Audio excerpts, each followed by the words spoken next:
Hello, Tom Sapp Photography. I'm going to talk to you today about the four main types of lighting that you encounter on a daily basis when doing photography. Okay, everybody knows the main one is the sun. Sun has various different kinds of light within it. You've got window light, beautiful light coming in, very soft if you use a north light window. You also have open shade. Basically all the buttons that you see on the top of a lot of cameras, they tell you exactly what they are. Whether it's a cloudy day, you would set it to that if you want the right color balance. Whereas all the different types of lighting that you're going to deal with, they all have different colors, and that's what we're going to talk about today.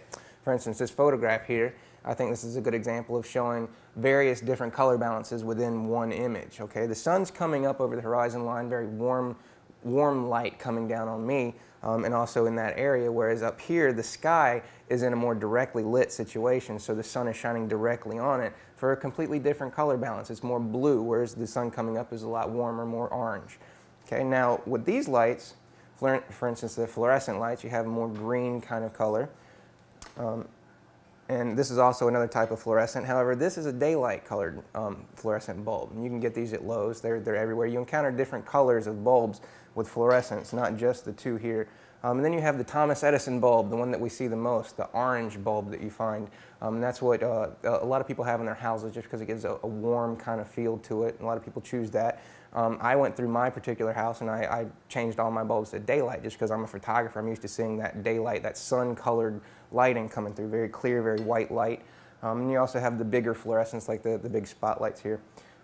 Now, the ones that you use in the studio most commonly are the strobe lights. Okay, so we've talked about fluorescence, we've talked about tungsten, talked about daylight, and now we're going to talk about strobe.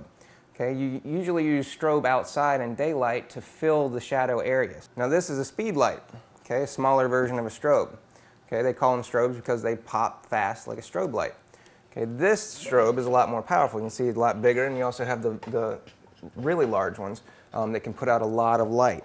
Now the reason you would use a high-powered strobe instead of a smaller strobe like this is because the intensity of the light, say you're outside midday sun, you need to balance those lights to bring that illumination in the shadow area closer to the highlight that you're shooting, closer to the actual ambient sunlight.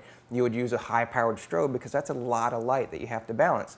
Whereas if you're inside at night, say you're at a wedding and you need to take some pictures of people dancing around, you're just inside in general, just pop the light off the ceiling, pop it off a wall. You can use direct light if you want to, if there's nothing to bounce the light off of. But these strobes, the little speed lights, they work very, very well. Now, when you're outside and you're just using just basic sunlight, you can use different types of reflecting light. You can use reflectors, you can use grids on strobes work well for raising the level of illumination in the shadow area. You can also use scrims to diffuse the light. When you put something in between the subject and the light source, it's called a scrim. You're diffusing that light source. It makes it a lot softer. You have different intensities. You can make that diffusion material very thick. You can put different layers, separate multiple layers on top of each other to thicken it.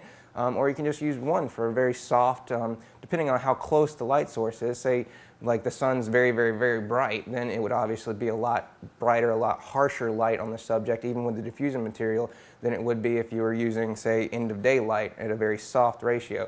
Now, those are the basic types of light, and I appreciate you listening. My name's Tom Sapp Photography. Thank you.